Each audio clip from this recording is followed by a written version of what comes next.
Hey, you guys, I am back again with another message from the Lord. This particular message had dropped in my spirit last night while I was reading Deuteronomy chapter 29.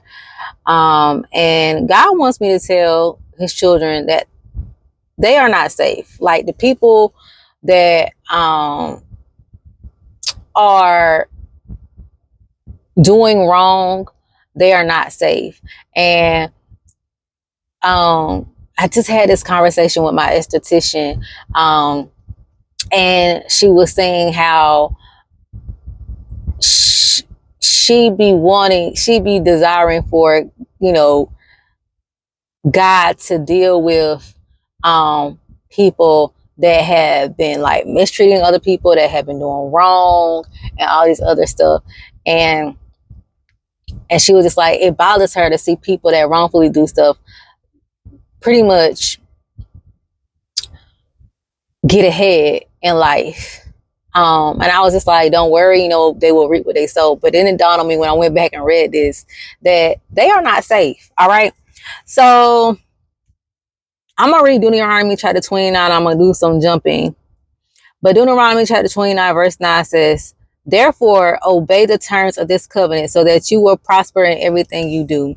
All of you, tribal leaders, elders, officers, and all the men of Israel are standing today in the presence of the Lord your God. Your little ones and your wives are with you, as well as the foreigners living among you who chop your wood and carry your water. You are standing here today to enter into the covenant of the Lord your God. The Lord is making this covenant, including the curses. By entering into this covenant today, he will establish you as his people and confirm that he is your God, just as he promised you, as he swore to your ancestors, Abraham, Isaac, and Jacob.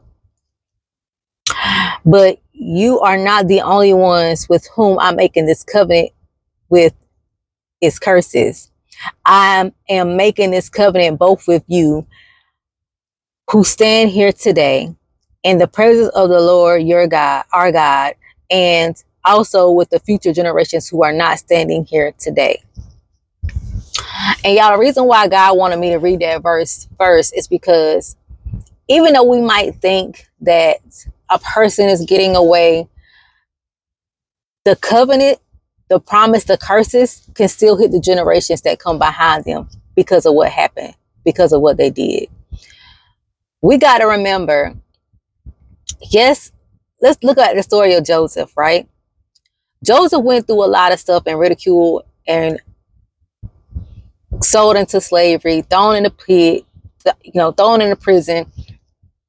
However, that curse fell upon him, and that stuff happened to him because of what Jacob did to his brother. Jacob stole his brother's birthright from Isaac. So those things will carry on to the ones that come behind you if you are in disobedience or if you're doing things that are outside of the will of the Father. I'm going to jump down to verse 19. Those who hear these warnings of this curse should not congratulate themselves thinking, I am safe, even though I am following the desires of my own stubborn heart. This will lead to utter ruin. The Lord will never pardon such people. Instead, his anger and jealousy will burn against them. All the curses written in this book will come down on them, and the Lord will erase their names from under heaven.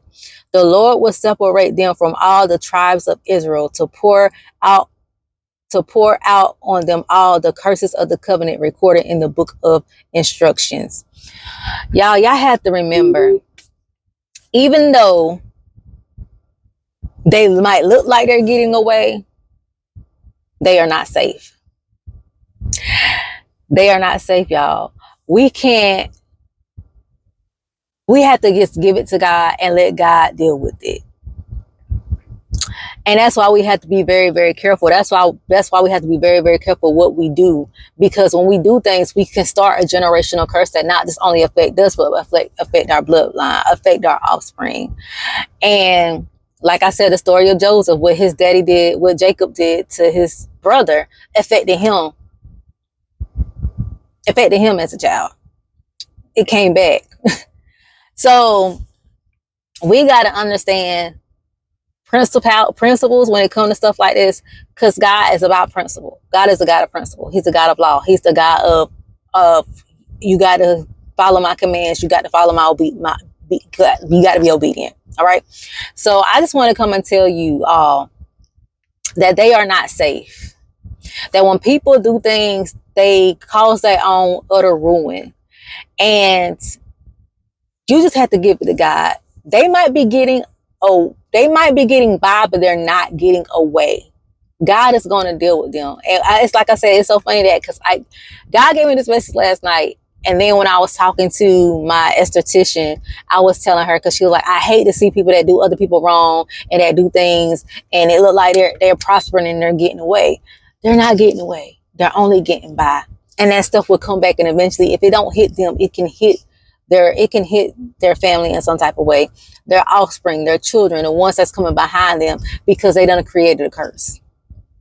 All right, you reap what you sow.